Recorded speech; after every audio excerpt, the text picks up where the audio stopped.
Good morning, students. Today we will do poem number 2 once again, An Elementary School Classroom in a Slum by Stephen Spender. Long poem, tough one. Listen to it carefully. Stephen Spender describes the social inequalities which are prevailing in the society. In this poem, he describes the condition of students of an elementary school which is located in a slum area. The poet wants to draw attention of everyone towards these kids so that their life can be improved and they may get trained to become good citizens rather than criminals. Come to the poem now. Far, far from. FFF alliteration.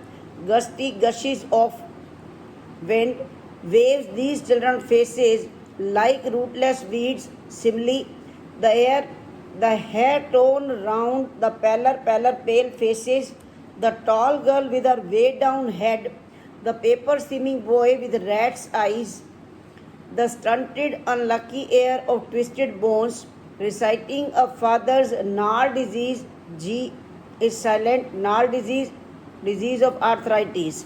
His lesson from his desk at back of the dim class, one unnoted, sweet and young.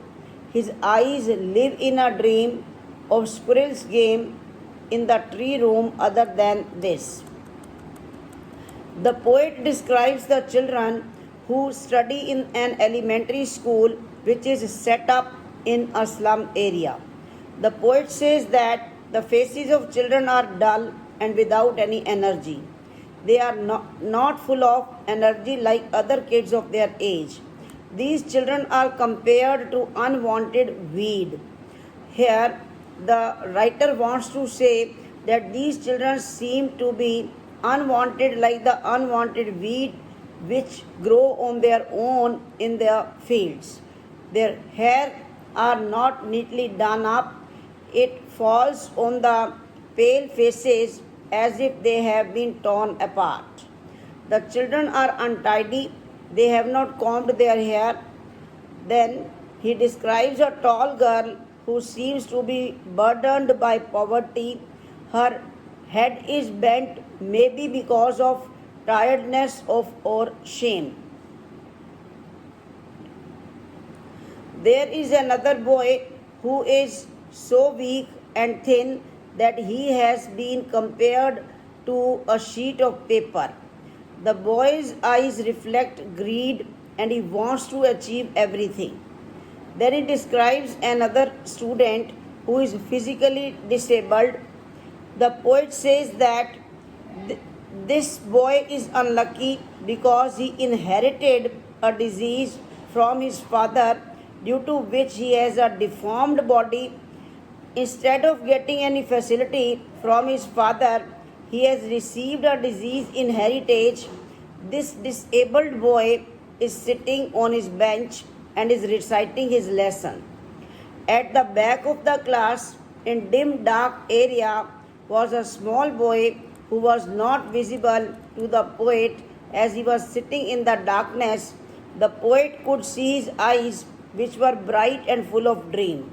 He was not paying attention to the class. It seemed as if he was rather interested in playing with squirrels in the tree room. He is not concentrating in the class.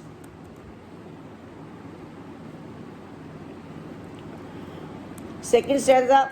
On sour cream walls, sore unpleasant donations, Shakespeare's head, cloudless at dawn morning, civilized dome riding all cities, belled flowery tireless valley, open-handed map, avoiding the word its word, and yet for these children, these windows their world, not this map, where all their future is painted with a fog, a narrow street sealed shut in with a lead sky, far, far from rivers, caves, and stars of words.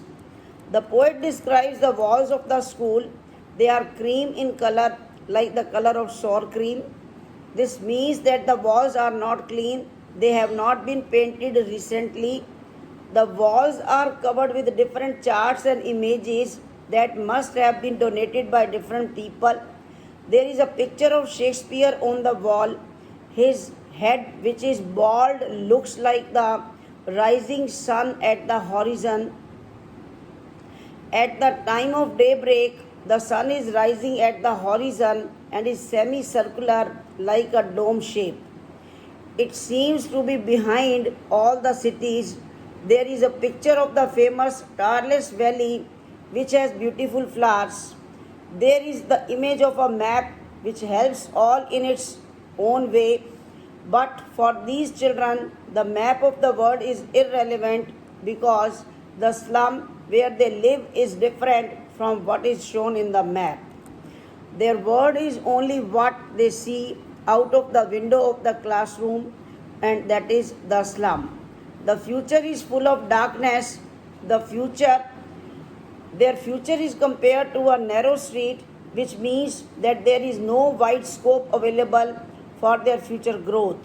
These children are far away from the radiant light of knowledge and education. Surely Shakespeare is wicked, the map a bad example, which with ships and sun and love tempting them to steal. For lives that slyly, secretly turn in their cramped, narrow holes, huts. From fog to endless night, on their slag heap of garbage.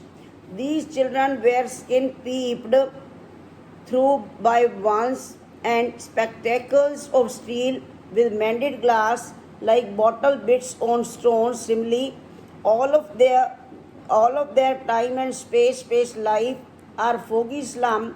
So blot their map with slums as big as doom. Similarly, the poet further says that these children living in the slum area have faced so many hardships that they feel every other person to be their enemy. For them, Shakespeare is an evil man. They do not find the map to be a good thing. They were never liked or loved by anyone.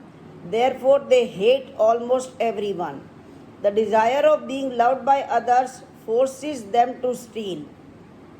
They live in small homes and they have started adjusting to it. Their life is going towards an endless night. This means that their future is full of darkness. These kids are so thin that one can easily see the bones through the thin layer of skin. Their skin is like the thin layer of cloth, and the bones beneath are visible through the skin. These kids suffer from malnutrition. They wear spectacles which are made of steel. They are cheap and very uncomfortable. Even the lenses in the spectacles are repaired. The spectacles look like stones which have been repaired with pieces of glass sticking out of them.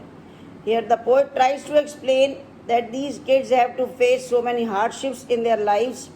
As these slums are getting bigger, they will destroy the future of these children, and it is very difficult for such kids to escape from them.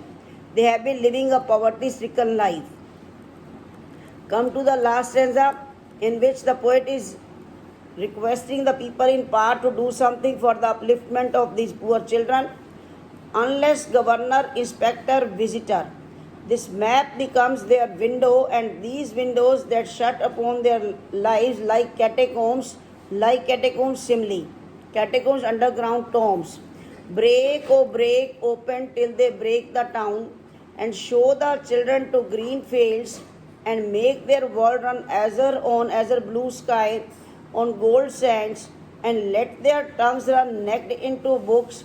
The white and green leaves open, history theirs whose language is the sun. What does the poet say in this stanza? The poet says that the government should take notice of the problems being faced by these kids.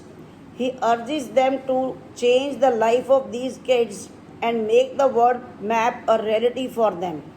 there is a need to break the restrictions which are put on them due to poverty and lack of resources.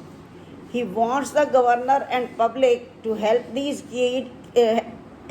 children in achieving their dreams, as this will take them away from fog to blue sky.